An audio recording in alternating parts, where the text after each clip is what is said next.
예수 그리스도 이름 받들어 기도드렸사옵나이다. 아멘. 창세기 14장을 이제 하는데 14장은 어떻게 보면 여러분들 묵상한 거 보면 무슨 뭐 암호 같은 무슨 또 생판 들어보지 못한 이런 것들로 계속 이야기해서 아마 굉장히 혼란이 왔을 수도 있어요. 근데 그동안 창세기 1장서부터 충분히 이해하고 잘 넘어온 사람들은 그 창세기 14장에서 드러난 내용이 뭔지를 이해를 해요.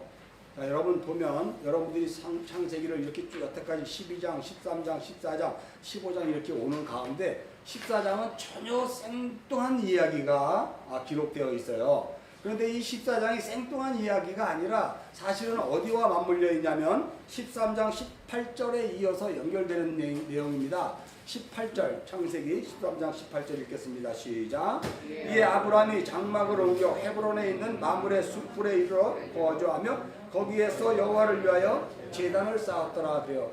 여러분 창세기를 보았지만 아브라함이 제단을 쌓은 곳이 3번 있어요. 하란 땅에서 오자 어디에 있어요? 마므레 숲을, 똑같은 마므레 숲이지만 여기 보면 세겜 땅 마므레 숲에서 창세기 12장 우리 6절에 보면 세겜 땅 모래 상수리에서 이제 거주하면서 제단을 쌓았다 그러죠. 그 다음에 우리가 이제 8절에 보면 베델과 아이 사이에 또 제단을 쌓았어요. 그리고 이제 애굽으로 내려가고요. 그리고 다시 애굽으로 올라와서 이제 그가 이제 그 정착한 곳이 처음 제단을 쌓은 곳이란 말이에요. 그런데 그가 어떤 내용을 통해서 이제 창세기 13장 18절에 헤브론에 있는 마므레 상수리 숲에 이르러 제단을 쌓았다 그래요. 여러분 헤브론이라는 것은요, 우리 모든 신앙인 그리스도인들의 하나님의 약속이 담겨 있는 장소예요. 쉽게 얘기해서 성지라 그러죠. 우리가 모슬렘들이나 이런 사람들은 성지순례 한다 그러잖아요. 그 사람들은 사우디아라비아 어디 성지순례를 하는데 우리는 성지순례가 없어요. 미안하지만 죄송하지만 여러분 예루살렘 성지순례 아니에요. 그냥 예루살렘이라는 곳에 여행 갔다고 생각하세요. 그것부터 고쳐야 돼. 한국교회는 우리는 성지가 없어요. 우리의 성지는 하늘의 도성이거든요. 우리 영원한 그 하늘에 있는 그 도성, 영원히 흔들리지 않은 그 견고한 그곳이 우리 안에 있는 그 성지지. 지금 눈에 보이는 팔레스타인 땅에 있는 예루살렘, 뭐 어디죠? 갈릴리 호수 이런 데 가서 감동에 젖어가지고 막 하잖아요. 물론 그것이 여러분에게 어떤 의미로 왔는지는 모르지만 그거는 그냥 종교인들이 하는 그런 투어라고 생각하시면 돼요. 성지는 헤브론이에요. 헤브론으로 일단 아브라함이 옮겼다는 얘기는 여러분 나중에 창세기 22장으로 쭉 넘어가서 24장으로 넘어가면 거기에 막벨라 굴이 있거든요. 아브라함의 이야기를 창세기에 건 한 10장 이상을 쭉 기록을 했는데 아브라함의 이야기를 뭘로 마무리하냐면 헤브론에 있는 막벨라 굴로 마무리하는 거예요. 여러분이 시브리서 11장을 한번 잠깐 봅시다. 시브리서 11장 우리가 보면 믿음의 위인들에 대한 그 족보예요. 어떻게 믿음으로 살아갔는가를 이렇게 이야기하는데요. 자, 우리가 8절 한번 읽겠습니다. 시브리서 11장 8절 시작. 믿음으로 아브라함은 부르심을 받았을 때 순종하여 장래의 유업으로 받을 땅에 나아갈 때 갈 바를 알지 못하고 나아갔다 그러죠. 자, 9절 읽겠습니다. 시작. 믿음으로 그가 이방 땅에 있는 것 같이 약속의 땅에 거류하여 동일한 약속을 유업으로 받은 이삭 및 야곱과 더불어 장막에 거하였으니 10절. 이는 그가 하나님이 계획하시고 지으실 터가 있는 성을 바랐음이라 라고 해서 그 터는 헤브론에 있는 막벨라 굴이에요. 문자적으로 그렇죠? 우리가 그 상징적으로 헤브론에 있는 막벨라 굴은 여기를 이야기하는 거예요. 시브리서 우리가 11장에서 우리가 읽었던 것처럼 그 10절. 그런데 여러분 우리가 여호수아서를 사도행전을 한번 가봅시다. 사도행전 7장에 우리 스데반 설교를 보면은 우리 5절을 한번 읽을까요? 4절 5절 같이 읽는 게 좋겠네. 사도행전 7장 4절 5절 읽겠습니다. 시작. 아브라함이 갈대아 사람의 땅을 떠나 하란에 거하다가 그의 아버지가 죽음에 하나님이 그를 거기서 너희 지금 사는 이 땅으로 옮기셨느니라. 그러나 여기서 발붙일 만한 땅도 유업도 주지 아니하시고 다만 이 땅을 아직 자식도 없는 그와 그의 후손에게 소유로 주신다고 약속하셨음에, 여기에 보면 아브라함이 우리의 눈에 보이는 이 역사 속에서 발붙일 만한 땅을 하나님 주셨다 안 주셨다? 안 주셨다 그러잖아요. 잘 이해하셔야 돼요, 여러분. 가나안 땅으로 불러주셨는데 스데반은 뭐라고 이야기하냐면 그 땅은 상징이고 예표지 아브라함을 불렀던 하나님이 목적하셨던 그 영원한 땅이 아니다 라고 이야기하는 거예요. 그러므로 여러분이 잘 기억하셔야 될 게 이 성경은 상징이요 예표요 예언으로 주어진 것이지 이 성경에 있는 내용들이 그대로 역사 속에서 드러났다고 해서 그것이 정답으로 보면 안 돼요. 그것을 통해서 우리는 뭘 봐야 돼? 하나님의 마음, 하나님의 일하심, 하나님의 계획이 어디 있는가를 봐야 되는 거예요. 그걸 작정과 섭리라고 그런단 말이에요. 작정과 섭리의 역사. 우리 다 그렇게 이야기하죠. 그러니까 성경 속에서 우리에게 보여주는 이 막벨라 굴은 하나님이 아브라함을 하란에 불렀을 때 그 땅이 목적이 아니라는 거예요. 발붙일 만한 땅도 안 주셨단 말이에요. 근데 헤브론은 주셨단 말이에요. 그 헤브론이 바로 요셉이 가나안 땅에서 이제 출애굽할 때 내가 죽더라도 내 해골만큼은 가나안 땅으로 메고 올라가 세겜 땅에 장사 지내주라 라고 하는 창세기 50장에 우리가 봐왔잖아요, 옛날에. 그와 마찬가지로 이 요셉이나 그리고 아브라함이나 그리고 오고 오는 우리 예수를 믿는 모든 신앙인들의 가장 중요한 삶의 목적지는 하나님이 지으신 흔들리지 않은 영원한 그 도성 시온성을 얘기하는 거고요. 성경에서 비춰지고 있는 문자적으로 계속 역사 속으로 시간과 또한 장소와 공간을 개념을 쪼개면서 우리가 2000년의 역사, 4000년의 역사로 이렇게 기록되어 있는 것은 다 뭐다? 하나는 첫 번째 그리스도 예수를 통한 하나님 나라에 대한 상징이요, 모형이요, 예표요, 예언이다 이런 뜻이에요. 아멘 안 아멘? 이거를 이해를 못하면 여러분 성경에서 뭘 구하는 거예요 도대체?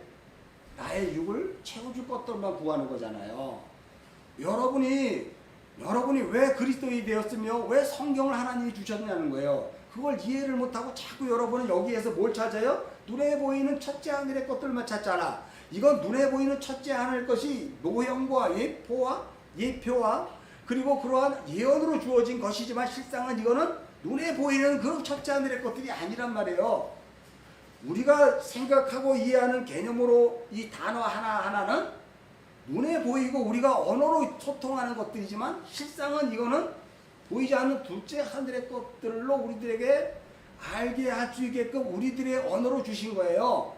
그래서 창세기 11장에 우리들의 언어로는 둘째 하늘을 몰라요. 그래서 계속 바벨탑만 쌓는 거예요. 높이 올라가자. 흩어짐을 면하자. 근데 하나님이 안타까워서 그 언어를 흩어버리는 거예요. 그래야 그때 비로소 눈에 보이는 세상을 건너뛰어 묵시의 그 하늘을 보는 자가 있더라. 그가 진리가 된 자고 그가 구원받은 자고 예수 믿는 자고 그리스도인이라는 거다. 여러분 이거에 대해서 이론의 반론의 여지가 없다는 것을 여러분 이제는 아셨잖아요.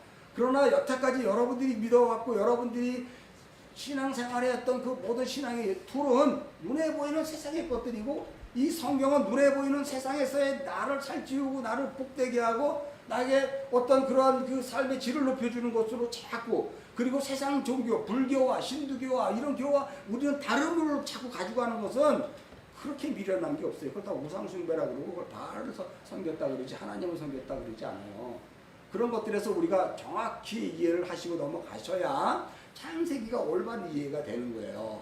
창세기에서 가장 중요한 핵심은 다 여러분 얘기하는데 여러분은 드러나질 않아. 아브라함으로 이야기하고 롯으로 이야기하고 뭐 이렇게 다른 것으로 이야기하는데 거기에 여러분이 드러난다는 거예요. 어떻게 드러나냐고? 그리스도 안에 있는 여러분으로 드러나는 거예요. 그래서 성경 모든 이 스토리들, 단어들, 그리고 그 내용들에는 다 예수 그리스도를 이야기하면 그 예수 안에 숨겨있는 보석 같은 여러분들의 이야기란 거예요. 이거를. 네. 이해하셨죠? 여러분이 성경에서 예수만 안다고 해서 그걸 나는 예수 알아요. 그건 진리를 모르는 거예요. 그건 반쪽 진리예요. 그래서 예수를 알아서 그래서 어떡할 건데? 어떡할 건데? 전혀 우린 대책이 안 쓰잖아요. 아는 것은 그거는 신앙이 아니에요. 아는 것은 어떡할 건데? 그래서 내가 드러나야 되는 거, 예수 안에 있는 내가 드러나는 거예요. 그것이 내가 눈으로 보고 만져지고 이 역사 속에서 그 삶을 살아갈 때 시시각각으로 여러분의 인생길에 닥쳐오는 그 수많은 문제들과 그 난관들이 하나도 문제가 되지 않는 거예요. 그냥 사라지는 거예요. 어떻게 사라져요? 기쁨과 감사로 사라지는 거예요. 왜? 덤이니까. 그리스도 예수로 거듭났으면 이제부터 다 덤이잖아요. 모든 것이 주어지는 게 다 덤이지 이게 꼭 내가 성취해야 될 것으로 가는 건 아니에요.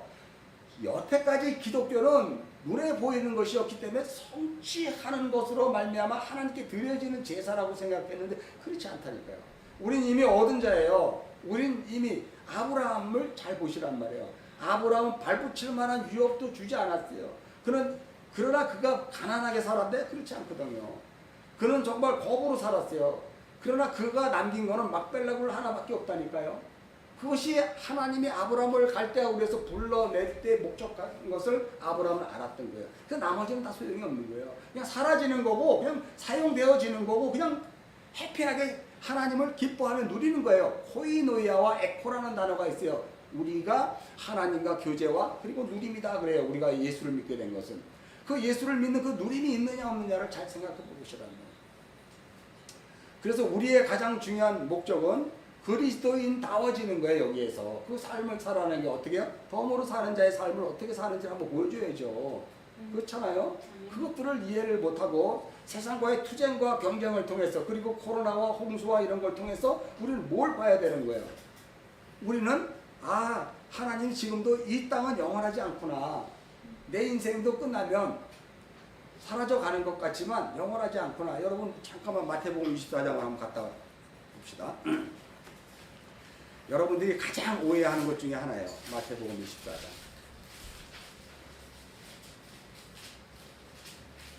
자, 여러분들이 어디를 많이 오해를 하냐면 24장 14절이에요. 이거를 그동안 한국교회가 얼마나 써먹었는지 몰라요. 아주 전과의 보도처럼 써먹었어요. 읽겠습니다. 시작. 이 천국 복음이 모든 민족에게 증언되기 위하여 온 세상에 전파되리니 그제야 끝이 오리라. 이래가지고 저도 속아서 선교하러 나갔잖아요. 열심히 주님 오시는 그날을 위해 열심히 내가 한 명이라도 더 전도하자. 그리고 한 명이라도 더 그 복음을 모르는 열방들을 향해 복음을 전하자라고 했어요. 그런데 여러분 나와 같은 시도가 사도 바울로부터 시작해서 2000년 동안 있어 왔다는 사실 알아요? 그런데 놀랍게도 사도 바울 시대에는 이미 그리고 로마 시대에는 이미 팩스 로마라고 그래서 이미 기독교가 공인돼 있다니까요. 또 우리가 이렇게 얘기할 수 있어요. 아시아에 있는 사람들은 그때 아니잖아요. 뭐 그렇게 할 수 있어요. 그러나 중요한 이거는 이 천국 복음이 모든 민족에게 증언되기 위하여 온 세상에 전파되면 그때 끝이 오냐고요. 그렇지 않아요, 여러분. 이거는 뭐냐? 온 세상이라는 나라는 하하 아래처럼 내 땅 안에 다 그리스도의 복음으로 충만해져 하나님의 온전한 성전이 내 안에 완성되면 그때 내 인생은 끝이야. 다시 한번 얘기할게요. 여러분이 아무리 복음을 열심히 전했어. 그리고 이제 지구 인구가 30억 명이야. 30억 명에 다 전했는데 내일 또 10,000명이 태어나네. 모레 또 10,000명이 태어나네. 그럼 내일은 또 그 10,000명으로서 복음을 또 전해. 그럼 끝인가? 끝인 줄 알았더니 모레는 또 20,000명이 태어나네. 이렇게 2000년 왔어요. 세대주의적인 발상으로 다바로 문자적으로 성경을 제발 보지 말아야 될 이유 중에 하나가 우리는 너무 보이는 것에 이 묵죄에 갇혀서 그것을 하나님의 뜻이라고 생각하고 가고 있다는 이 안타까움. 그래서 여러분의 인생조차도 여러분의 인생이 누구인지도 모르는 거예요. 예수를 믿는다고 하면서 전부 다 바알을 섬기면서 하나님을 믿었다 그러고 그 신앙생활을 해왔던 여러분의 그 전력을 여러분이 스스로 한번 돌이켜 봐야 돼요. 그럼 나는 구원받은 자가 있다는 소리 하지 말고요. 구원받은 자는 그런 얘기, 그건 한국 교회가 만들어낸 싸구려 복음이라니까요. 예수 믿고 구원받아 천국 가자. 천국을 가는 거예요. 이미 임한 거예요. 하나님 나라가. 이미 임한데 뭘 또 믿고 또 천국을. 그럼 여기에 임한, 성경에서 얘기한 여기에 임한 이 하나님 나라와 예수 잘 믿어서 가는 그 나라는 또 무슨 나라야? 이 중에 두 나라인가요? 그렇지가 않아요, 여러분. 그 나라는 보이는 묵시에 있는 그 나라지만 이미 내 안에 와 있어요. 이것이 와서 내가 믿음으로 만져지고 내 안에 온전한 그리스도의 복음으로 충만히 임해서 내가 진리가 되면 나는 이 땅에 덤으로 그 인생을 살아가고 내가 이 육신이 벗으면 나는 자동으로 그 나라에 영원한 그 나라에 가게 되어 있는 거예요. 그 나라는 성경에 나타나지 않고 하나님이 계획하신 또 다른 나라라 그래요. 우리의 지성과 이성과 과학으로도 탐지가 안 되는 나라예요.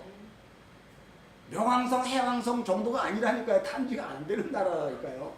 그 나라에 가려면 여러분이 지금 하나님 나라가 돼야 돼요. 더 심하게 얘기하면 지금 여러분이 진리가 돼야 돼요. 다시 말해서 더 약하게 하면 여러분이 진리가 뭔지를 알아야 돼요. 지금 진리를 알려면 어떻게 해야 돼요? 여러분 율법에 갇혀야 되잖아.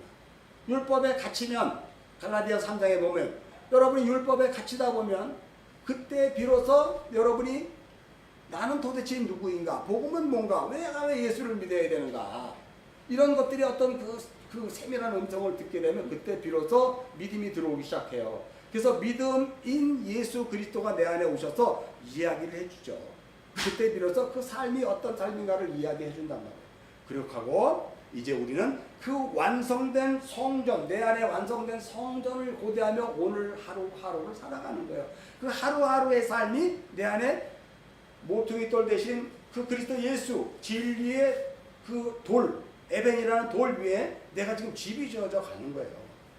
다시 말해서 머리 대신 그리스도 예수와 지체 대신 지체가 된 내가 손과 발과 다르시 육체는 이렇게 있었지만 진짜 내 손과 다리와 발과 몸과 심장과 모든 장기들은 그리스도의 것으로 바뀌어져 가는 거란 말이에요. 이게 재창조라고 그러잖아요. 재창조. 여기까지 다 이해하시죠? 그게 창세기에서 계속해서 강조했던 내용이에요. 창세기를 여러분이 잘못 오해해버리고 이해를 못 풀면 다른 성경은 하나도 이해를 못해요. 여러분 마태복음 우리가 지금 계속 강의하잖아요. 마태복음에서도 창세기를 알았기 때문에 여러분들이 마태복음을 이해하는 거죠. 창세기를 모르면 마태복음 제가 그렇게 설명할 수 없어요. 정말 어려워요. 다른 설식도 다 똑같아요. 근데 이게 모판이라고 그러지 창세기가요. 자, 그래서 다시 우리가 오늘 읽은 14장으로 가면 이제 여러분들이 이걸 알아야 됩니다. 여러분이 문자와 같은 암호를 계속 제가 줬잖아요. 이거 오늘 묵상하라 할 때 왜 안 했어? 4 플러스 5 플러스 1은 10. 다시 말해서 12. 어떻게 된 거야 이거? 풀으셨어요? 이거 풀으셔야 되잖아. 4 플러스 5 플러스 1은 열은 완성이에요. 그리고 12는 아들이에요. 아들이 되는 수예요. 아들의 수예요. 그럼 4 플러스 5 플러스 1을 알아야 되잖아 여러분이. 그럼 오늘 창세기 14장 얘기가 이 얘기거든. 이 암호와 같은 이야기거든. 이걸 어떻게 이해를 하셔야 돼요? 여러분 그동안 계속 말씀을 묵상을 했으면 오늘 창세기 14장은 창조의 몇째 날일까? 창조의 몇째 날이에요? 창조의 몇째 날이에요? 창조의 몇째 날. 이해하셨죠? 아니 내가 묵상했잖아요. 그 지난주에 그죠? 창세기 예를 들어서 12장은 몇째 날이야? 창세기 13장은 몇째 날이고 창세기 14장은 몇째 날? 창세기 15장은 몇째 날이야? 그 제가 몰렸죠? 여러분 창세기 15장은 그럼 몇째 날이에요? 빨리 다섯째 날. 그럼 창세기 13장은 셋째 날? 왜 셋째 날일까? 창세기 13장이? 왜 13장이 셋째 날이야? 빨리 얘기를 해. 창세기 13장 여러분 보셨잖아요. 창세기 13장이 무슨 내용일까?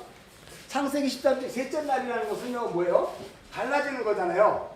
야빠사야 마른 땅을 건너 갈라져 구원을 기다리는 미크베 야빠사와 미크베 그 두 개의 구원이 갈라지는 내용이잖아요.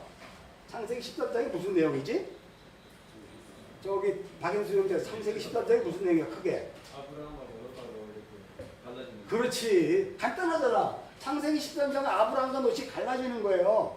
자 갈라질 때 창세기 13장이 마른 땅이라고 그랬어요. 그죠? 마른 땅 야빠사. 그래서 마른 땅을 건너간 자가 아브라함이지. 그래서 이 아브라함은 헤브론에 제단을 쌓게 돼요. 근데 이 롯은 어디로 갔어요? 여전히 율법적인 세상으로 갔죠. 롯이죠. 율법의 세상. 그런데 이거 창세기 셋째 날로 보면 이거는 구원 받았다 못 받았다를 절대 보지 마세요. 여러분 그거 싸구려 복음이에요. 이거는 바로 미크베라 그러는 거예요. 미크베. 이건 뭐냐면 바다라 그래요. 바다. 창세기 셋째 날 여러분 보셨으면 무슨 소리인지 알죠? 모인 물. 천하의 물을 모이게 한 이 모인 물이에요. 이 모인 물은 구원을 기다리는 소망을 구원의 간절한 소망을 갖고 있는 자들이 모인 곳이 미크베 바다란 말이에요. 이해하셨죠? 이게 셋째 날이에요. 그 아브라함과 롯이 이렇게 갈라지는 거예요. 그러면 이 롯이 이제 어떻게 돼요? 구원을 간절히 소망하고 있을 거 아니야. 그런데 롯이 구원을 간절히 소망하는 게 아니고 하나님이 롯을 구원하는 자리로 다시 끌고 올라가요. 뭘 설명하려는지 모르겠지만 그래서 오늘 창세기 14장을 얘기를 해요. 그래서 14장에 바로 뭐냐면 이 미크베 저주의 바다에 내려간 이 롯을 어떻게 해요? 끌어올리잖아. 아브라함이 자기에게 길기운 318이라는 어떤 그 상징을 통해서 끌고 올라가잖아요. 무슨 소리인지 알죠? 이게 14장에 그래서 넷째 날이에요. 그래서 창조의 넷째 날이니까 넷째 날을 여러분 한번 봅시다. 넷째 날의 특징이 뭘까요? 마오로 큰 광명체, 그 다음에 작은 광명체, 그 다음에 또 뭐 있을까? 코카부, 별, 예, 별. 이게 창세기 넷째 날의 이야기예요. 여기에 보면 14장이 왜 그러냐면 큰 광명체는요 여기 있죠. 작은 광명체는 여기 있죠. 이해하십니까? 큰 광명체는요 그돌라움이에요. 그돌라움을 네 왕. 작은 광명체는 소돔과 다섯 왕. 이해하시죠? 뭐 대답을 안 해요 도대체. 이해하시죠? 자, 그리고 여기가 다음 시간에 할 거예요. 이게 멜기세덱이에요. 멜기세덱에게 준 11조예요. 이 11조가 예수 그리스도잖아. 이게 창세기 넷째 달을 얘기하고 있는 거라니까요. 그걸 이해를 해야 창세기 10장 전체가 풀리는 거예요. 이조차도 모르면서 어떻게 성경을 푸냐고. 그건 말도 안 되는 거죠. 창세기 13장도 마찬가지란 말이에요. 창세기 12장도 마찬가지고 창세기 11장도 마찬가지고 우리가 다 이런 식으로 우리가 이걸 이해를 해야 이게 풀리는 거란 말이에요. 창세기 15장은 몇째 날이야 그러면? 다섯째 날. 역시 아주 다르네. 그래도 요 앞에서 맨날 하더니만 다섯째 날. 창세기 15장은 이거 다섯째 날이야. 왜 다섯째 날이야? 창세기 15장에 언약이 수여되잖아요. 그게 복이에요. 복. 여러분 창조 다섯째 날 드디어 복을 주어 생육하고 다스리는 명령이 떨어지잖아요. 아브라함에게 떨어진 거예요. 근데 다섯째 날 그 이야기가 되는 거예요. 이게 그 그림이라는 거 이해하시죠? 큰 광명체와 작은 광명체 그리고 이 하나를 통해서 열을 만드는 거예요. 이 하나에 등장된 게 아브라함이고 그 아브라함 안에 포함되어 있는 롯이에요. 이해하셨죠? 그리고 이거는 결론적으로 예수 그리스도를 예표하고 있단 말이에요. 이 모든 것들이 그러면 사실상 따지고 보면 그돌라움을 네 왕과 그리고 소돔과의 이 율법, 소돔은 율법이라 그랬잖아요. 율법적 자로 살아가고 있는 그들 다섯이란 말이야. 다섯. 여러분 언젠가는 제가 다섯에 대해서 얘기했죠. 이 오가 깨달은 하나로 이해가 되면 이게 열이 된다 그랬어요. 이걸 진리라 그래요. 진리. 이걸 완성이라 그러고 이걸 아들이라 그래요. 이 다섯을 하나로 이해하면 이게 열이 되니까 이게 십계명이에요. 십계명. 십계명은 10개의 계명이 아니라 이 다섯을 하나로 깨닫다 보니까 그게 열로 인식이 되는 건데 이 하나를 사랑이라고 그러잖아요. 사랑. 이해하십니까? 창세기 첫째 날이 창세기 1장 1절이 깨달은 몇 마디? 다섯 마디 태초에 하나님이 하늘과 땅을 창조하셨다. 이 다섯 마디가 무엇인지 깨달은 자는, 이걸로 깨달은 자는 완성을 의미하는 거예요.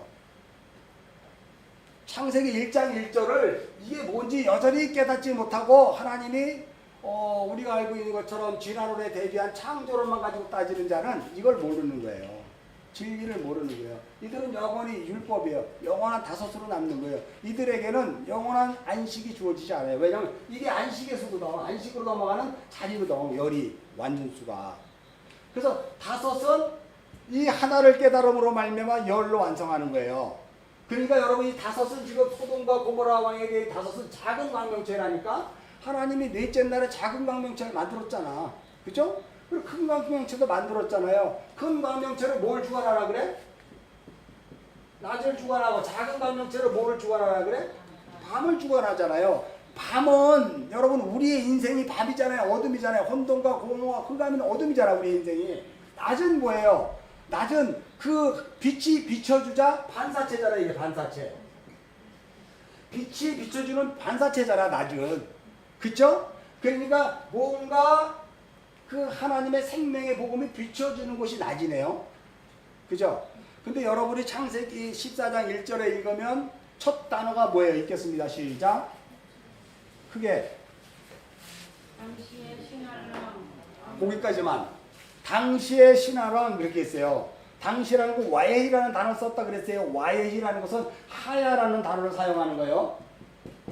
이 하야라는 것에 와우 동사가 붙어갖고 와예히인데 이거는 뭐냐면 하나님의 구원이 이 역사 속에 드러나기 시작하는 거예요. 근데 우리의 역사야, 삶이야. 그냥 하나하루 오늘 하루하루 살아가는데 그게 와예히예요. 지나니까 우리가 오늘 살고 내일을 지나고 모레를 지나는 이 삶을 와해이라 그래. 그걸 하야 동사를 사용해서 그 모든 저녁이 되고 아침이 되니 저녁이 되고 아침이 되니까 하루하루에 넘어가면 다 언약이 담겨 있는 거라 그랬죠. 창세기에서 첫째 날부터 일곱째 날까지 하면서 저녁이 되고 아침이 되는 다 언약이 담긴 언약, 하나님의 언약. 그것을 말하는 그리스도 예수의 구속사가 담겨 있다 그랬잖아요. 언약 그럼 구속사예요 무조건. 그리스도 예수의 언약이 담겨 있음으로 말미암아 이 밤은 하나님이 일하는 시간이고 그리고 그것을 깨달아 먹는 자가 아침을 맞이하는 거예요. 낮을 맞이하는 거예요. 그럼 여러분 지금 낮을 맞이하고 있어요? 아니면 여전히 어둠으로 살고 있어요? 낮을 맞이하고 있는 아니 그게 자꾸 우리가 문자적으로 보이는 대로 깜깜하니까 지금 어둠이야. 물론 이 어둠은 뭘 얘기하냐고 너를 얘기하는 거잖아. 근데 아침이 확 떴거든. 근데 너가 진짜 그 아침이 진정한 의미는 뭔지 아니? 저녁이 되고 아침이 되니 그 아침이 뭔지 아니? 아는데요? 뭘 알아? 그 뭐야? 아침이 되는 걸 알면 누군가가 빛을 나에게 비춰줘야 그 아침을 아는 거라니까? 그게 낮이에요. 그러면 내 왕은 신할 왕이잖아. 신할 왕.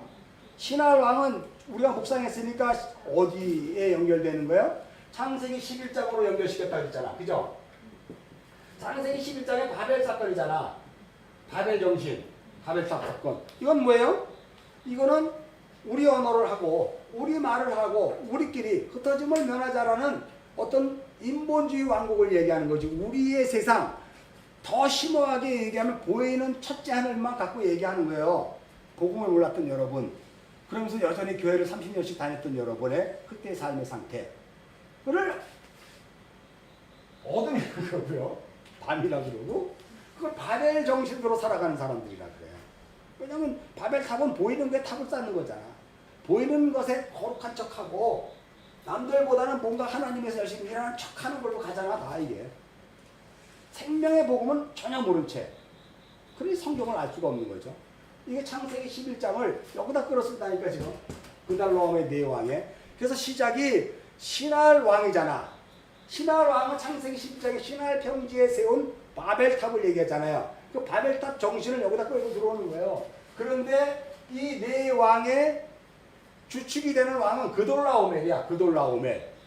세 번째에 있는 그돌라오멜.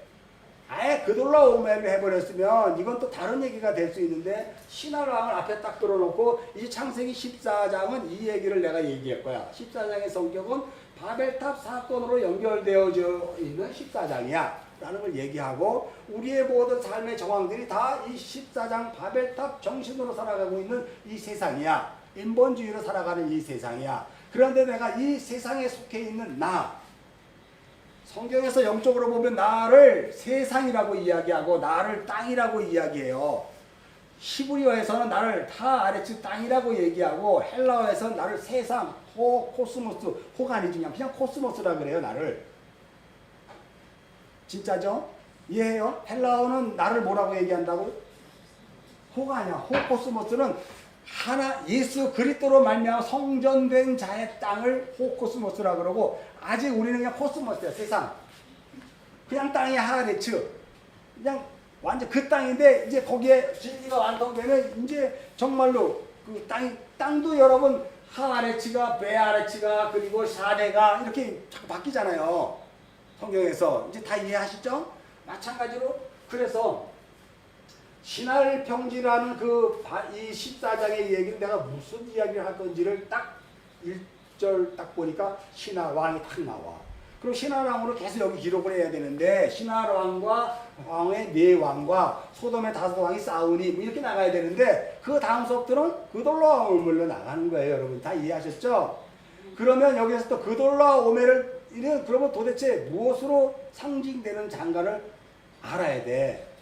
이 인본주의 세상, 나라는 세상 속에서 전부가 나는 나만 알고 나로 살았어요. 여러분들이 이렇게 이야기해요. 모든 인간은 신을 알고자 하는 그 마음이 있다 없다? 있다. 없다를 우리는 무신론이라고 그러잖아. 무신론자와 유신론자가 이 세상에 존재해요. 무슨 소리인지 알죠? 근데 이 무신론도 같은 거예요. 이 무신론은 신이 어딨어? 내가 신인데. 라고 하는 자기가 신이란 말이에요. 자신. 무슨 소리인지 알죠? 무신론자는 자기를 신는 거예요. 자기를 믿는 거예요. 이 유신론자는 그냥 어떤 고등종교에서 이야기하는 부처 아니면 세상 모든 사람들이 얘기하는 뭐라 그래요? 브라만, 신두교에서 말하는 브라만, 마호메트, 이런 식으로, 그런 것들로 우리는 신 개념을 갖고 들어가요. 왜 신 개념을 갖고 들어갈까? 왜 신 개념을 갖고 들어갈까? 올라온 얘기가 여러분이 신이기 때문에.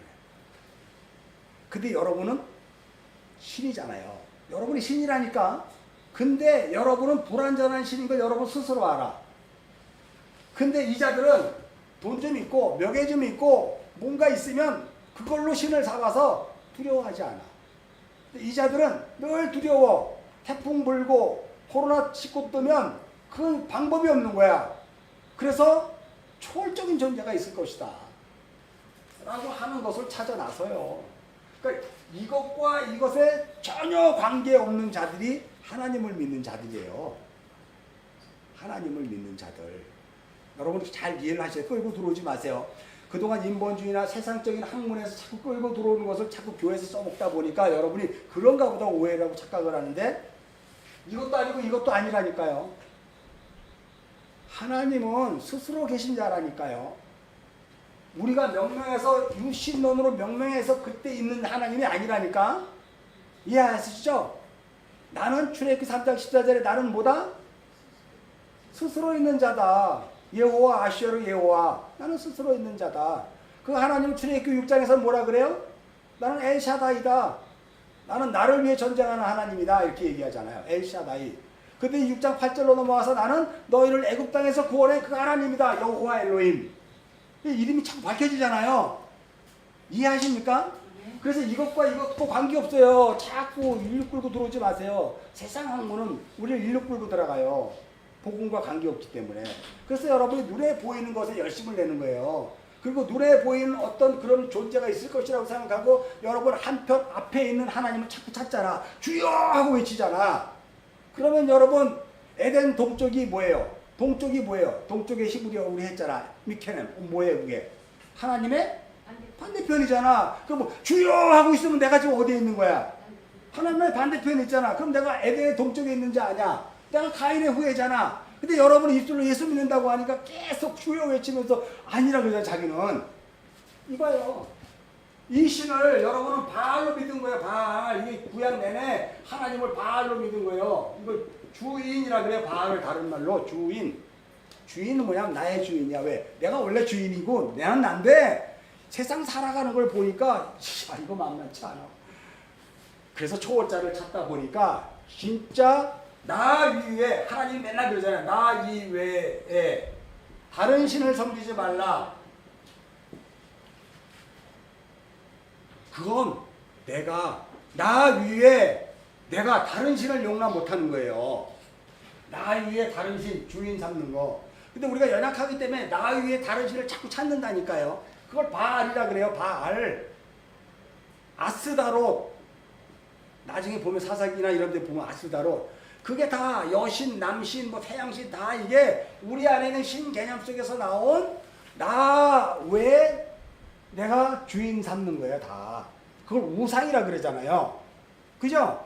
그걸 여태까지 제가 지금 떠드는 이야기 가운데서도 아직도 이 신개념을 이해를 못하는 여러분은 바알을 믿고 있는 거지. 성경을 보지만 이건 바알책이지 생명의 복음이 아니라니까요. 생명의 복음이 아니라니까.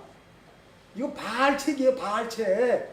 그 한국교회가 계속 바알책을 보면서 그냥 주여 삼창 외치잖아. 주여 그러고 그럼 하나님 저기 때리는 거 아니야. 나 하나님 반대편에 있는 거야. 내 가인이네. 에덴 동쪽이네.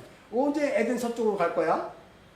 그러면서 예수 믿었다 그러잖아. 그러면서 예수 잘 믿어갖고 우리 권사님은 정말 천국 가셨을 거 맞아. 이래 맨날. 뭐 한국교회가 100년 동안 그 이야기를 했으니까 나도 부인 안 해요. 그냥 그렇다고 얘기를 해요.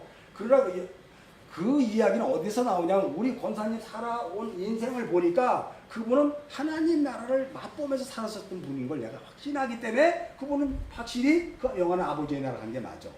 가 돼야죠.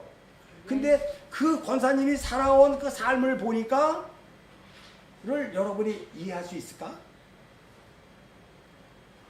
과부가 과부를 알고 호레비가 호레비를 아는 거예요. 진리를 아는 자가 진리를 아는 자를 알아요. 진리를 모르는 자는 그냥 율법적으로 신앙생활한 자와 친하는 거예요. 그래서 내가 아는 거예요. 내가 진리를 알고 신앙이 뭔지 복음이 뭔지를 정확히 알고 그 삶을 이렇게 한 발 한 발 이렇게 살아낸 삶을 보니까 내가 보니까 우리 권사님 내가 보기도 틀림없어. 그런 삶이 나자 라고 했을 때 그분은 확실히 아버지가 준비한 영원한 나라, 그 나라의 영생으로 들어가신 거지. 안식에 들어간 게 맞지. 뭘 보고 근거를 하는 게 내가 확실하게 그런 것도 근거가 없고 믿음도 없는데 그런 얘기를 어떻게 하냐고 함부로.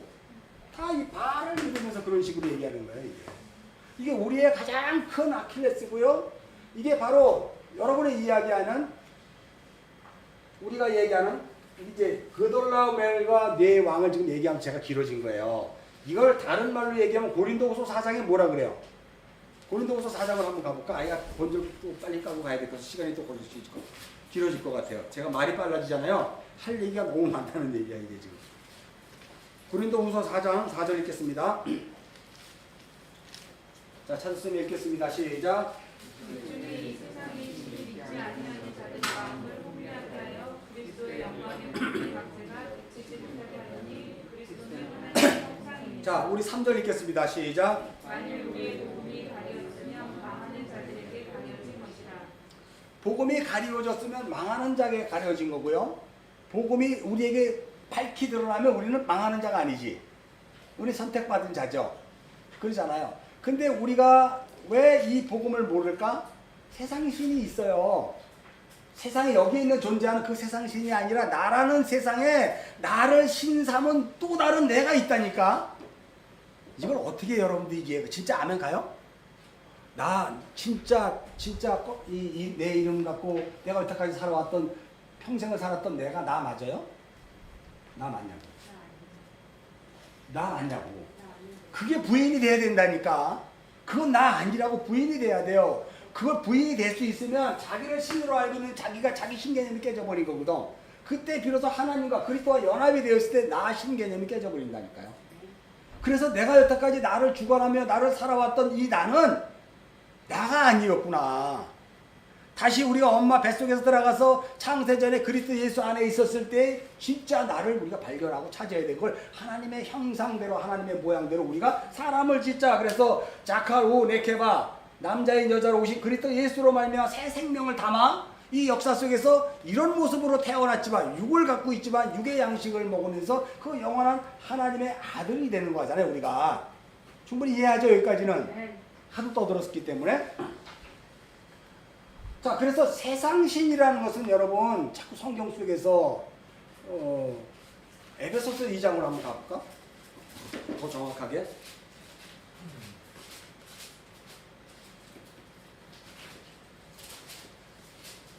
자, 에베소서 2장 우리 2절 3절 읽겠습니다. 시작. 그때 너희는 그 가운데서 행하여 이 세상 풍조를 따르고 공중 권세 잡은 자를 따랐으니 곧 지금 불순종의 아들들 가운데 역사하는 영이라. 전에도 우리도 다 그 가운데 우리 육체의 욕심을 따라 지내며 육체와 마음에 원하는 것을 하여 다른 이들과 같이 본질상 뭐다?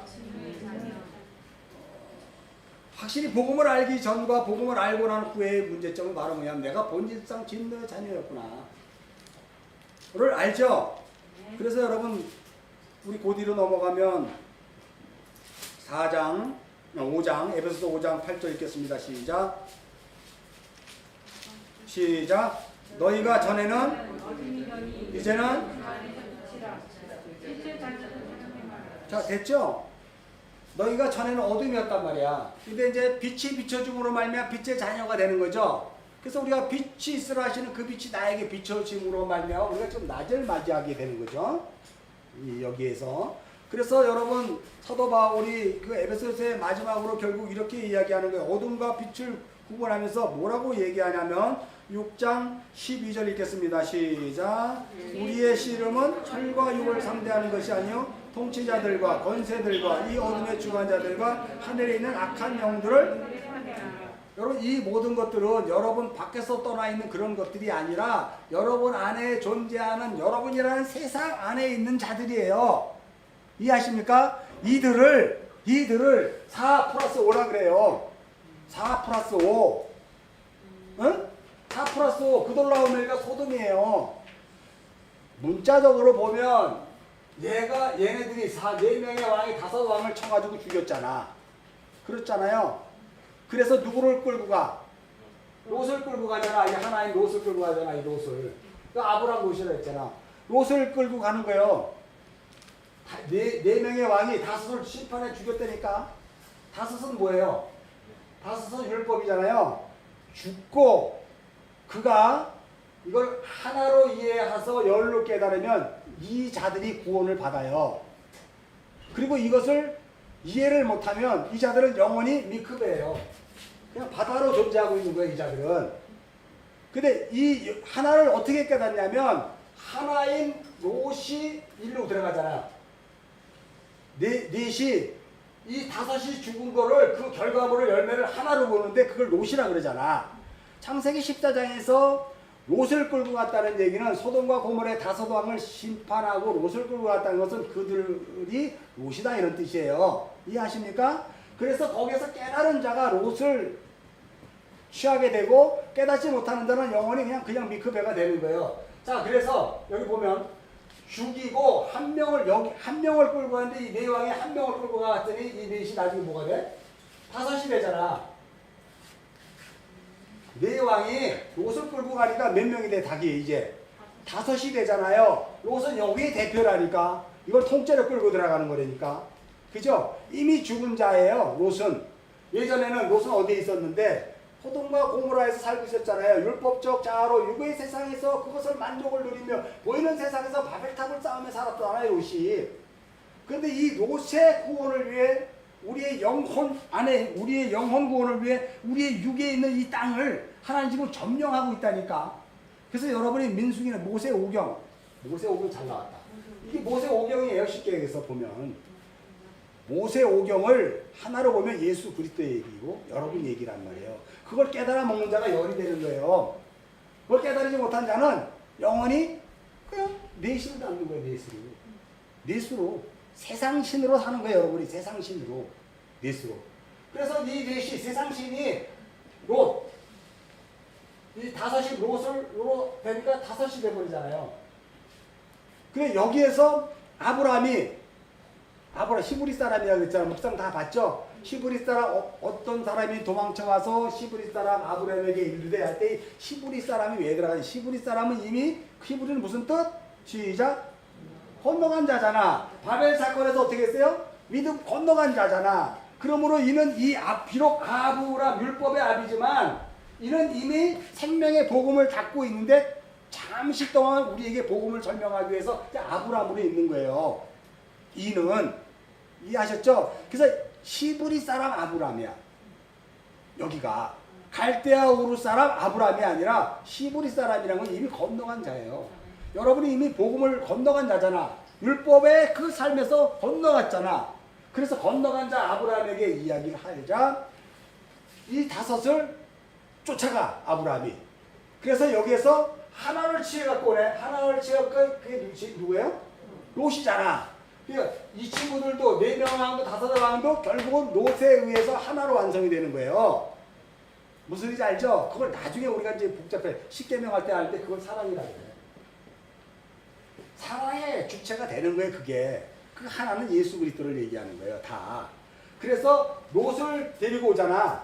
그리고 다음 시간에 할 건데 어떻게 돼요? 아브라함이 롯을 데리고 오니까 누가 나와? 멜기세덱이 나오는 거예요. 왜?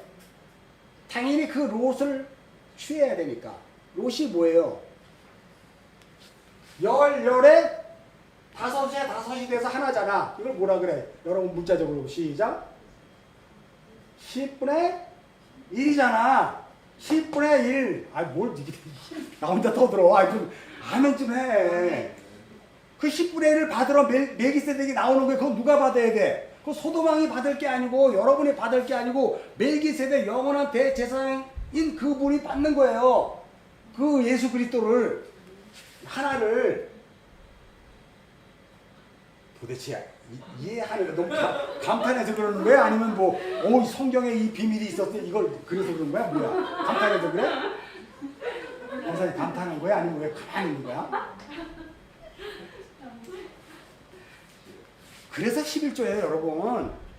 그 멜기세덱이 받는 거예요. 영원한 대제사장. 그래서 구약 내내 대제사장 1년에 한 번 들어가는 거예요. 뭐요? 속죄 때문에.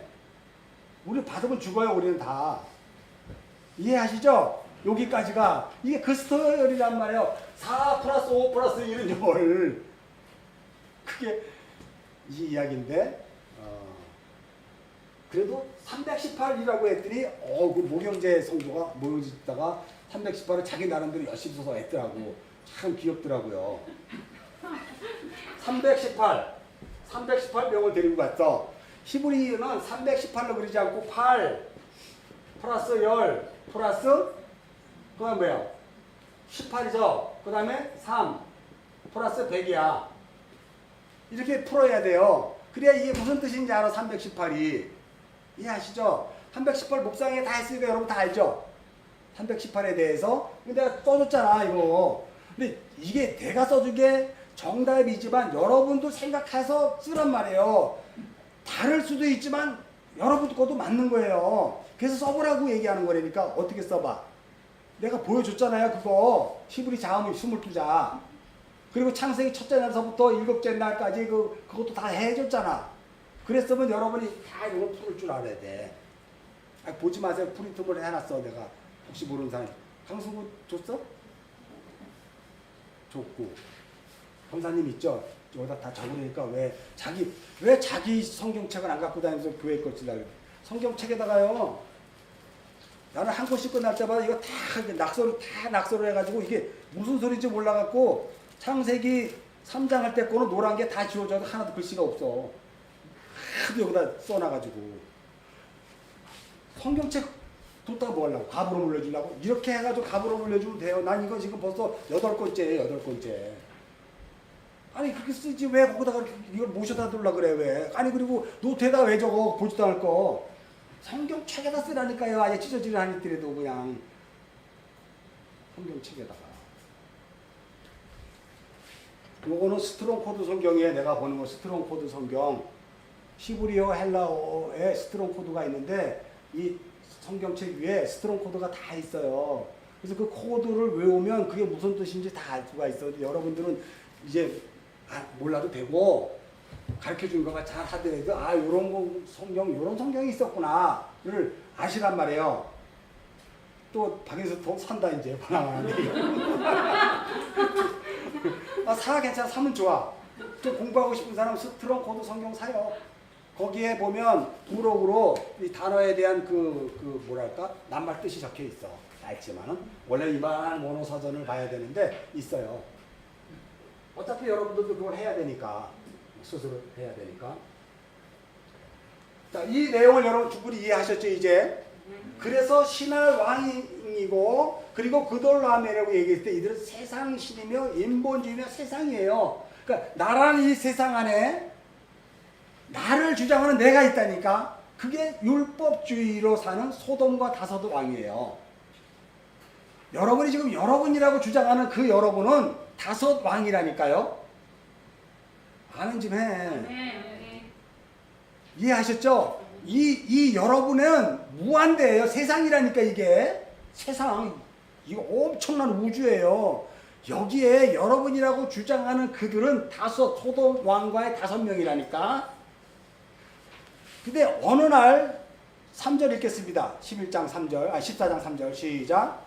이들이 다 쉽게 골짜기 곧 지금의 영향을 보였더라. 아니 14장 3절이 그거예요?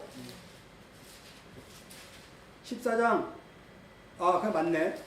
그러면 4절이네. 4절 읽겠습니다. 시작. 이들이 12년 동안 그돌메를 섬기다가 제13년에 배반한지라 그래. 자, 그러니까 잘 보세요. 나라는 이 육적 자아의 이 세상이 나는 난 줄 알았어. 근데 어느 날 보니까 성경이 너무 친절하게 나를 설명해 주고 있잖아요. 예수 그리스도를 통해서. 어느 날 나로 알고 있었고 나로 주장했던 그 나가 드러났는데 그게 소돔 왕과의 5명이야. 근데 그가 12년 동안 네 왕을 섬겼다 그러잖아요. 네 왕을 섬겼다는 것은 바로 뭐냐면 여러분의 인생, 인격, 여러분 자신이 누구를 섬기냐면 눈에 보이는 그 세상을 섬겼는데 그 세상은 나라니까. 자신을 섬겼다니까. 바알을 섬긴 것처럼. 이해하죠? 나라고 했던 나가 그냥 세상을 섬겼단 말이야. 그게 세상신 4, 왕이에요. 그리고 5왕이라는 게 내가 딱 드러나기 시작한 거야. 응애 하고 그냥 엄마 뱃속에 태어나서 모를 때는 그냥 엄마 아빠가 다 먹여줬는데 이 인격이 생기고 이 머리가 굵어지기 시작하니까 자기가 나오잖아 벌써. 자기가 나오네. 어디 갔어? 사춘기 경륜에. 사춘기 경륜에 왜 데리고 왔어? 힘든데 그냥 있지. 사춘기 겪을 때는 이제 칭찬 많이 해주고 너를 인정해줘야 돼. 너를. 왜냐면 세상 신과 이 5왕이 지금 막 태어나기 시작했는데 자기라고 인정했는데 이거 짓눌러 버리면 그 아이가 상처가 커요. 자기 인격이 자라기 시작하는데 내버려둬야 돼. 그리고 이 세상에 의해서 맞아 죽을 때까지 기다려야 돼. 세상에 의해서 시험과 고난과 환난과 아픔과 세상은 만만치 않구나. 내가 악을 쓰고 내 주장을 고집 부려봐야 결국 깨지는 건 나만 다치는구나. 이걸 깨달아 봐야 돼요. 이게 5왕과 4왕의 싸움이라니까요 이게. 그래서 항상 이 5왕 나를 주장하는 나는 4왕한테 맨날 져요. 어떻게 이 4왕을 이기겠어 우리가. 난데 복음을 알면 이 4왕을 이기지. 이건 아무것도 아닌 거니까. 복음을 알면 내가 참된 성전 되면 이 율법에 내가 성전으로 바뀌잖아요. 그럼 이 세상 신은 아무것도 아니지.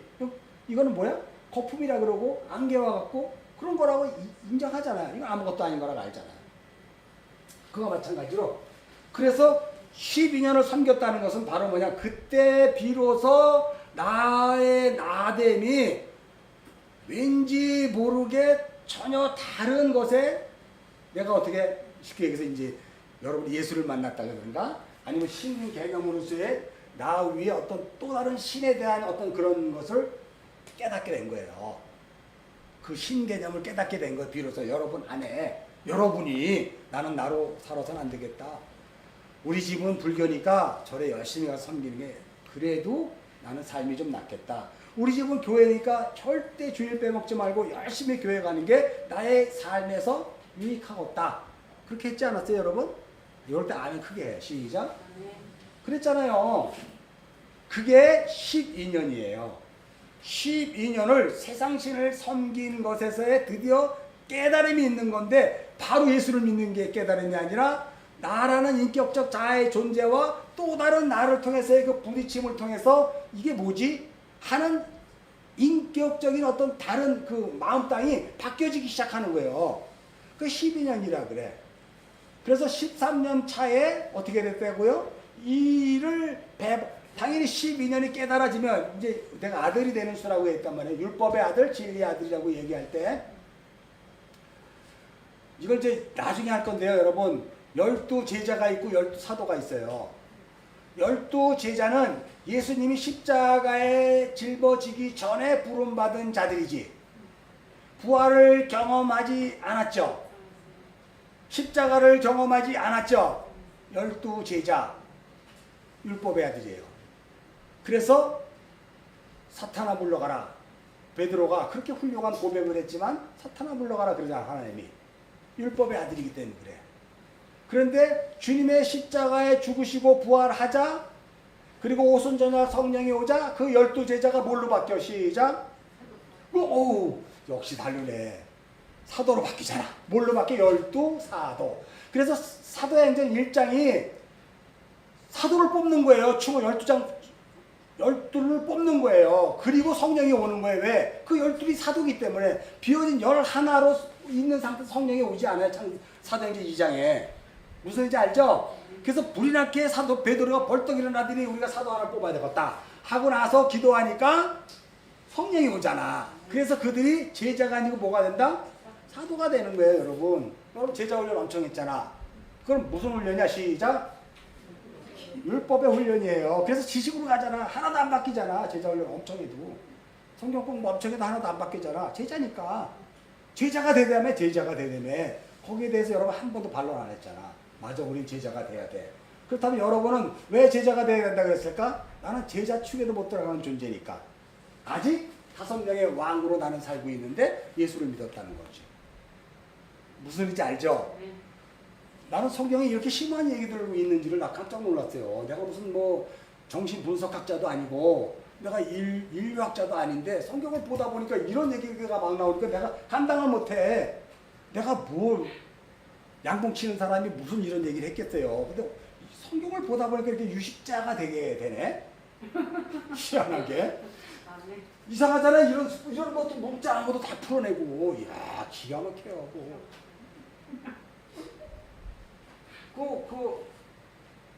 그래서 13시 뭐예요? 빨리 찾아봐요. 13번째 시구리 자음이. 네? 진리. 진리가 되는 거지. 물이잖아, 진리. 진리가 되는 거예요. 그러니까 이제 비로소 진리에 대해 눈이 뜨기 시작하니까 이 율법에서 벗어나는 거지. 13째 해. 그러니까 14째 해는 뭐야, 거기가? 14번째는. 네? 뭐다고? 눈? 물고기지, 물고기. 14번째에 비로소 그 물고기가 사람을 낳는 물고기가로 바뀌는 거예요. 내가 진리의 사람으로 바뀌기 시작하는 거예요. 그러니까 14째 날에 드디어 이 네 왕과 5왕이 전쟁을 하잖아. 그것은 바로 뭐냐면 그 물고기라는 그 시부려 14번째 자음을 통해서 내가 비로소 그 생명의 복음 진리를 아는 자로 바뀌어져 가는 싸움이야. 이 네 왕과 5왕의 싸움은 진리의 성전이 돼가는 싸움이라니까. 율법적 자, 세상 신에 눌려 살아가고 있는 어느 날 내 안에 그것을 깨달아지기 시작하자 거기서 떠남으로 말미암아 싸움이 일어나는 거잖아요.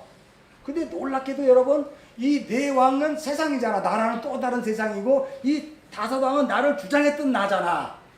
근데 이게 동시에 구원을 받는 거예요. 지금 14장이 이 나의 이 마음 땅이 구원받는 얘기라니까 이게. 결국은 그래서 11조 대신 예수 그리스도로 구원을 받는 거예요. 그래서 내가 이걸 바치는 거예요.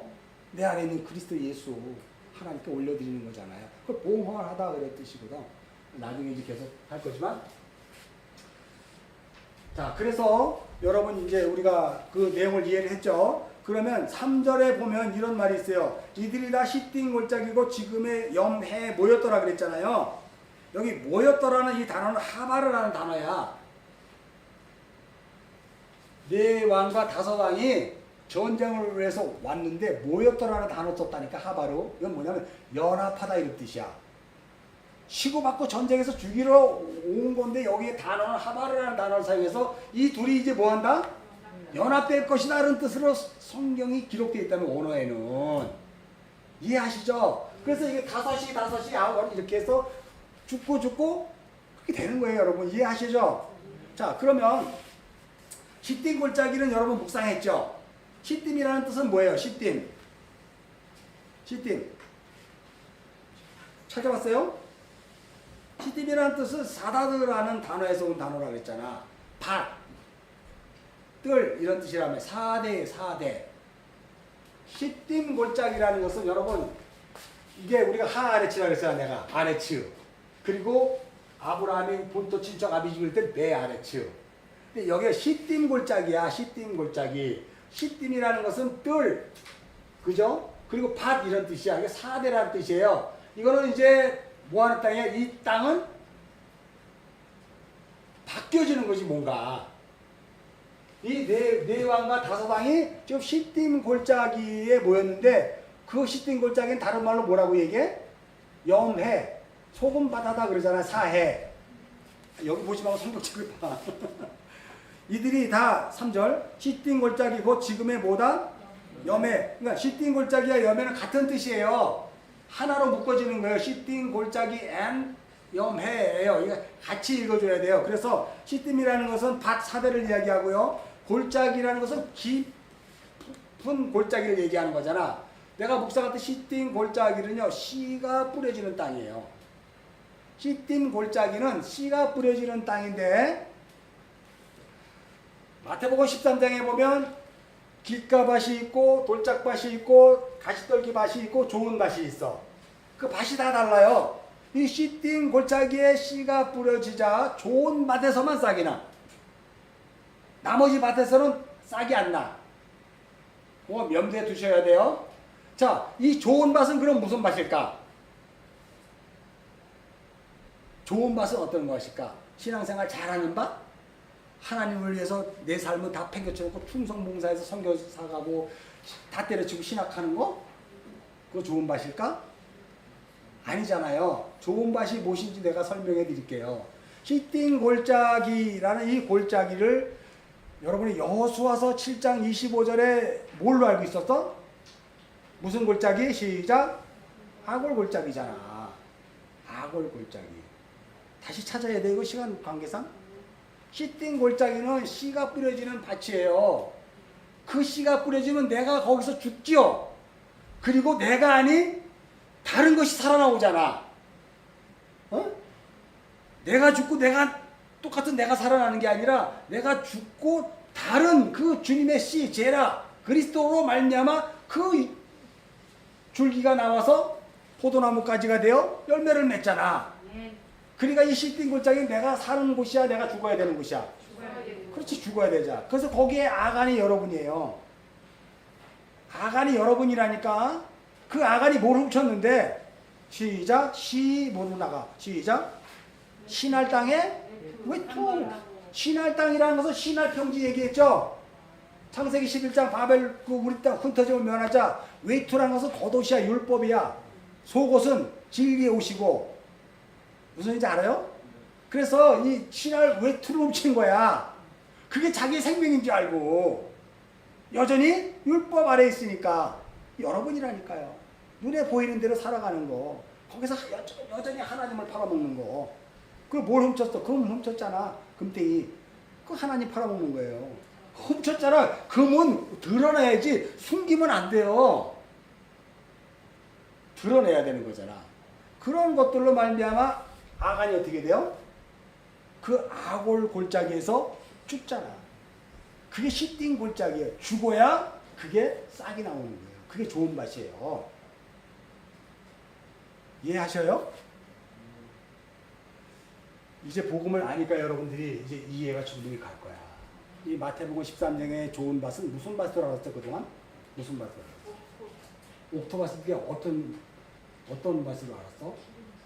기름진 밭, 옥토밭? 아니, 그러니까 어떻게 해서 기름지게 됐냐고.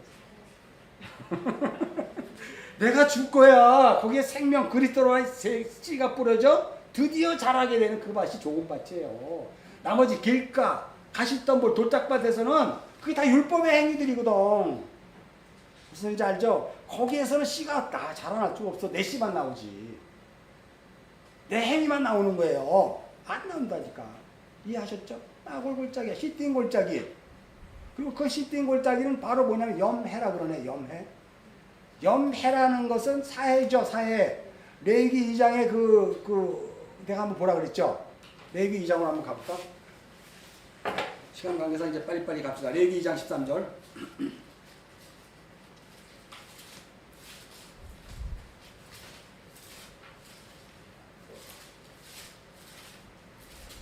레위기 2장 13절 한번 찾았으면 읽겠습니다. 시작. 내 모든 소재물에 소금을 치라. 내 하나님의 언약의 소금을 네 소대에 빼지 못할지니 내 모든 예물을 소금을 드릴지라. 여기에 보면 네 소재물에 뭘 치라는 거예요? 소금이에요. 소금. 너라는 삶의 재물이 되면 소금이 쳐져야 돼. 우리 그 소금 뿌려먹으면 맛있잖아. 고기 굴 때 붉은 소금 뿌리면 맛있죠? 너라는 소재물에 소금을 치는 거예요. 소금을 뭐라고 얘기해요? 그 밑에 뭐라고 얘기해? 소금은 하나님의 뭐다? 언약이라 그러잖아요. 언약. 하나님의 언약이 있는가 없는가. 그 시딤 골짜기에 내가 죽고 그리스도 예수로 다시 태어나는 그 아골 골짜기에, 그러니까 내가 다시 태어날 수 있는 것은 그 소금이 뿌려지는 거예요. 거기에 뭐가 뿌려진다고요? 하나님의 언약이 뿌려지는 거예요. 여기에 무슨지 알죠? 자, 그래서 모든 재물에 소금이 뿌려지면 사는 거고요. 소금이 많이 뿌려지지 않으면 어떨까? 그 번제물 고기 덩어리에 소금 안 뿌려지면 어떻게? 썩지, 당연히. 다시 말해서 그 번제물, 그 여러분의 신앙의 모든 이 열심에 소금이 없으면 그건 다 뭐예요? 율법의 행위가 되는 거, 썩는 거예요. 하나님 안 받는 거예요. 부패된 거라니까. 그래서 말라기서에서 난 니네 가지고 재물, 아유 싫어, 나 받지 마, 나 안 받겠어 그랬잖아요. 그게 소금이 없기 때문에 그래. 그 재물에 말라기에서 재물 가져오지 말라는 거 이해해요? 왜 그랬다고? 그 재물에 뭐가 없기 때문에? 소금이 없기 때문에.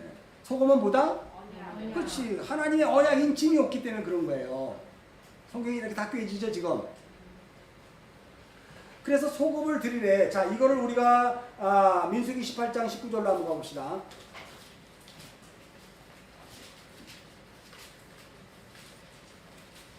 민수기 18장 19절 20절 2절 읽겠습니다. 시작. 이스라엘 자손이 여호와께 거제로 드리는 모든 성물은 내가 영구한 목수의 음식으로 너와 네 자녀에게 주느니 이는 여호와 앞에서 너와 네 후손에게 영원한 소금 언약이다. 20절. 여호와께서 또 아론에게 이르시되 너는 이스라엘 자손의 땅에 기업도 없겠고 그들 중에 아무 분깃도 없을 것이요 내가 이스라엘 자손에서 네 뭐다?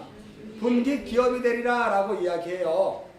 바로 소금으로 오신 그리스도 예수로 말미암아 내가 이 땅에 썩지 않는 거룩한 하나님의 백성으로 지금 살아가고 있다니까? 알죠? 나는 나로 사는 소돔의 5 왕으로 나는 사는 그곳에 시딤 골짜기와 염해라는 이 사인은 바로 나라는 육이 거기에서 죽고 새로운 생명이 자라게 될 때 하나님의 소금이 뿌려지기 때문에 거기에서 생명의 씨앗이 자라게 되는 걸 얘기한단 말이에요. 그걸 다른 말로 이야기하면 우리의 인생길에서 주어지게 된 분깃 기업이라고 그러잖아요. 여러분의 기업이라니까요. 여러분의 기업. 여러분의 인생의 유일한 기업이 하나님이잖아. 그 방패 대신 예수 그리스도잖아. 그죠? 기업이요. 자, 요거를 우리가 신명기 29장으로 또 넘어갑시다. 23절.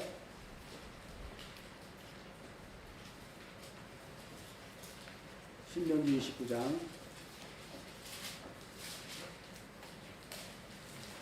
자, 신명기 29장 23절서부터 우리가 29절까지 여러분 이거 다 찾아서 묵상했죠? 대답을 안 한다. 자, 그러면 이거 보기 전에 잠깐 손가락 끼고 창세기 14장으로 한번 넘어가 봐요. 다시 넘어올 거니까 내가 이걸 설명하고 하려고 그래요.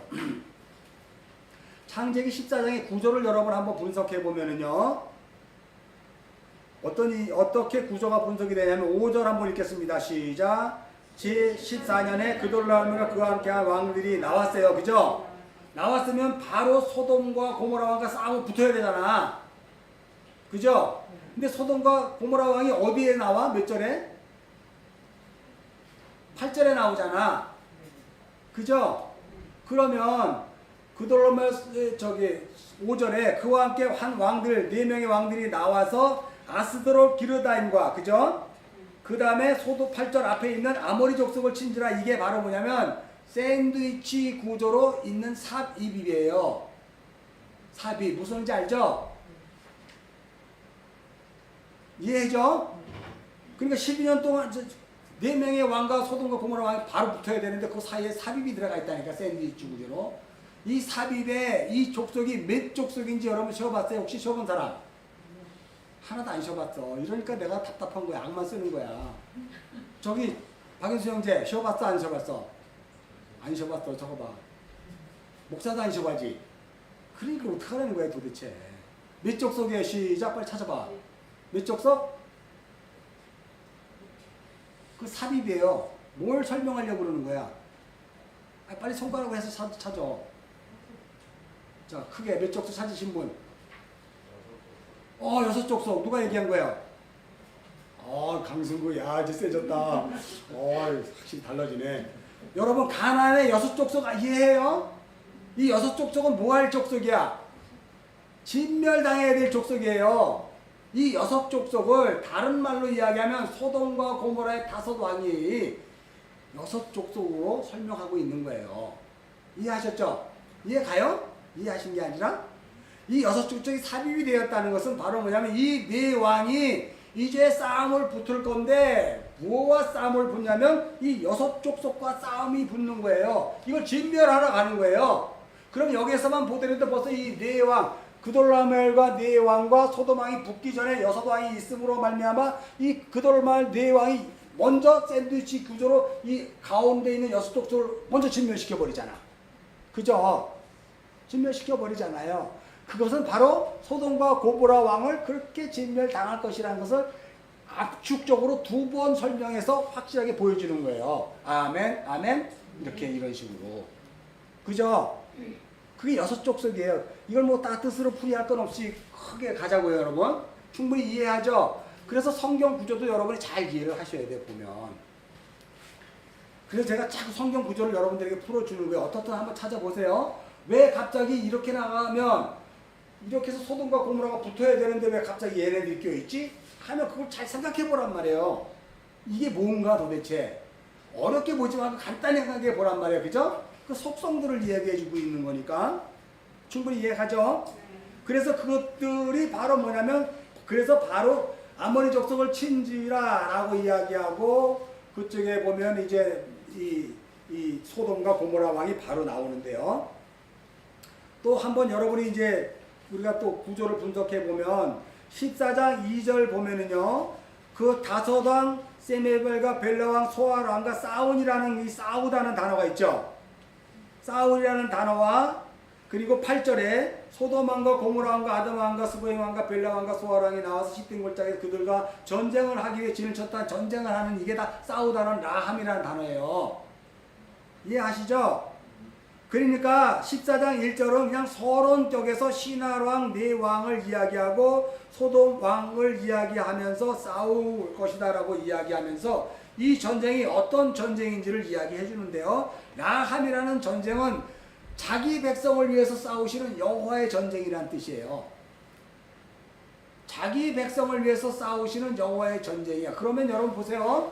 여러분이 나로 존재하며 살아가고 있었는데 어느 날 내 안에 다섯 왕이 불쑥 일어서 나는 나야 라고 주장하면서 여태까지 살았어. 이 다섯 왕을 상처받고 서운하게 하면 굉장히 기분 나쁘잖아. 그렇잖아. 꼴도 보기 싫고 다시는 안 보려고 그러잖아. 기분 나빠서. 그 다섯 왕 나예요. 여러분 아니라니까. 여러분을 주장하는 그 다섯 왕, 율법의 왕.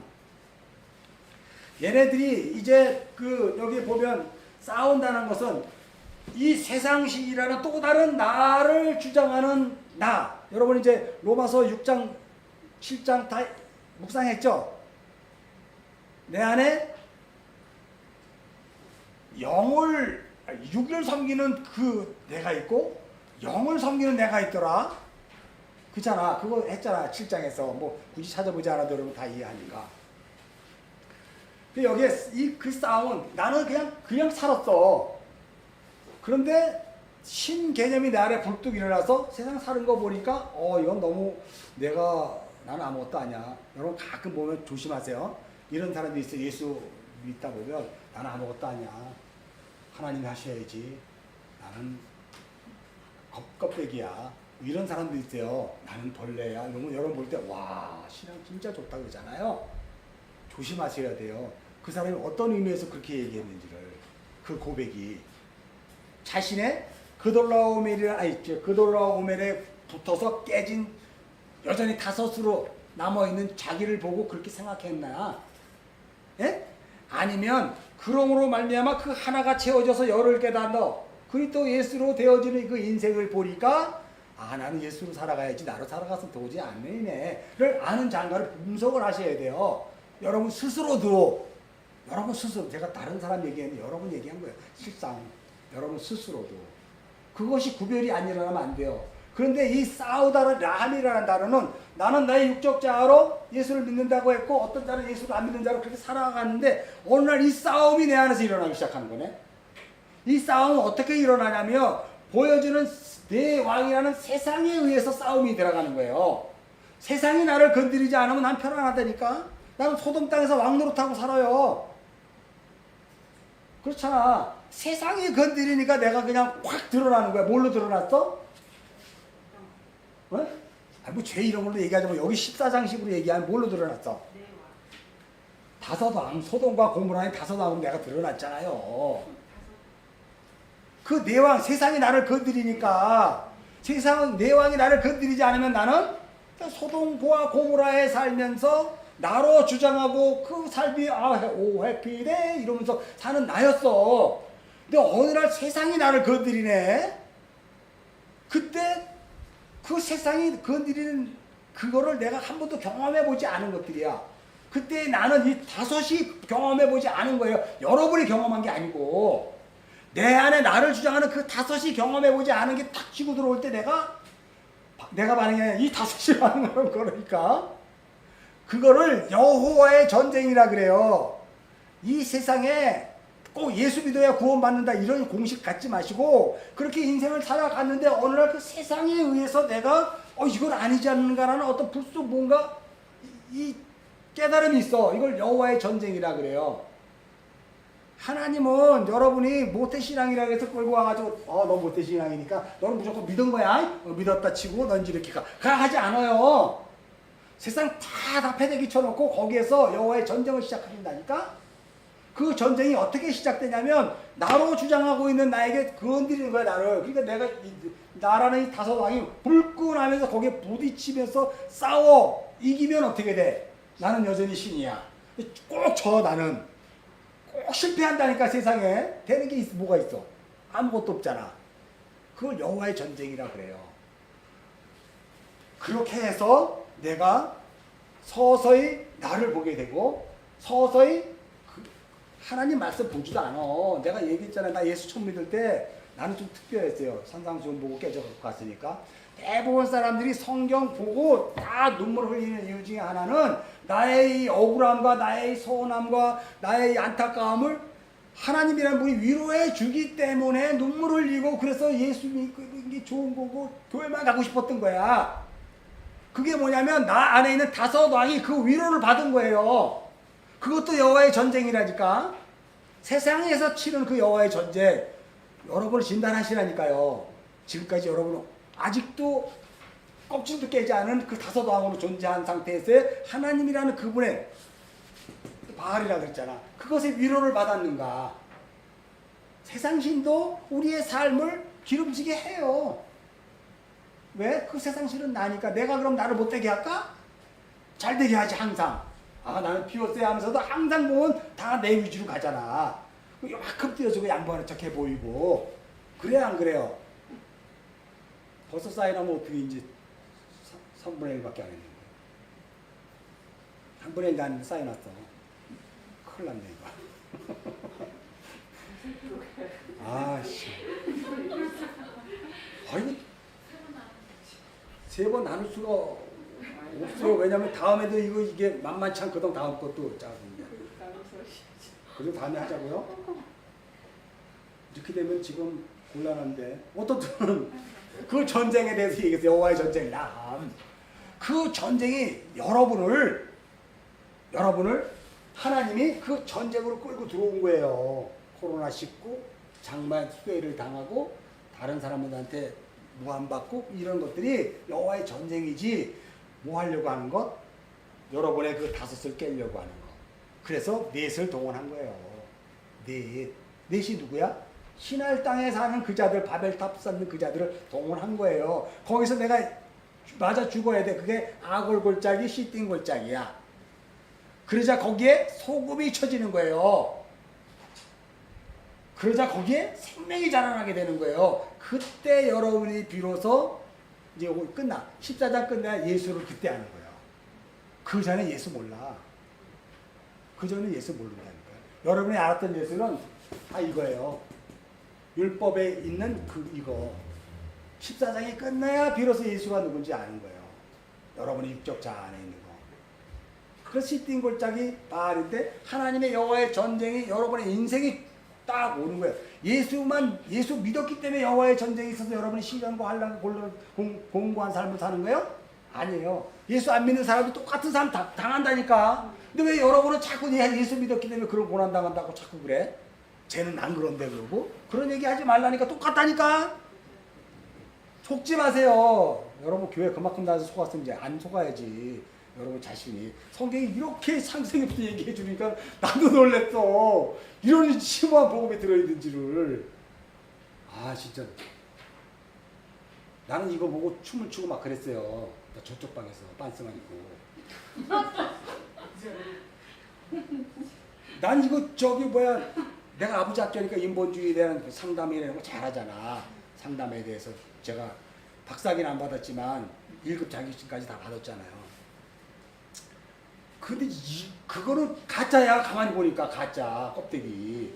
그 상담은 웃기는 거야. 진짜 짬뽕이야. 이것조차도 구분이 안 되는 상태에서 나는 됐다 치고 한 거야. 됐다 치고 예수 믿었다 치고 교회 다녔다 치고 한 거야. 이것조차도 아직도 깨어지지 않았으면서 이것조차도 이틀도 안 깨졌으면서 그 전쟁이 일어나는 거예요. 여러분이 예수 믿었기 때문에 전쟁이 일어나는 게 아니라니까. 그냥 일어나는 게 하나님이 그렇게 하시는 거예요. 그 중에 택함 받은 자들이 일어난다니까 여기에. 아 이거 큰일 났네. 다음에 할까 어떻게? 그만해요? 어떻게 더 해? 우리 최라실 집사님 더 할까? 그만할까? 권사님은 그만했으면 좋겠지. 힘드니까. 그래 그러면 여기까지 하고 20분 요거 봐 50분밖에 안 한 것 같은데. 아 그래요? 알았어. 우리 사모가 맨날 그래. 마스크 쓴 사람 이해해야지 이 사람아. 맨날 그래 나한테. 그래서 알았어요. 내가 그러면서 또 이렇게 주책바가지. 자 여기까지 했어요 여러분. 다음 시간에는 아예 이제 14장서부터 한꺼번에 다 넘어갑시다. 같이 묶어서 할 거니까요. 기도하겠습니다. 하나님 오늘 그 생명의 말씀 그 복음이 우리들의 영혼력을 다스리게 하시고 정말 참된 성전이 지어져 가는 것이 무엇인지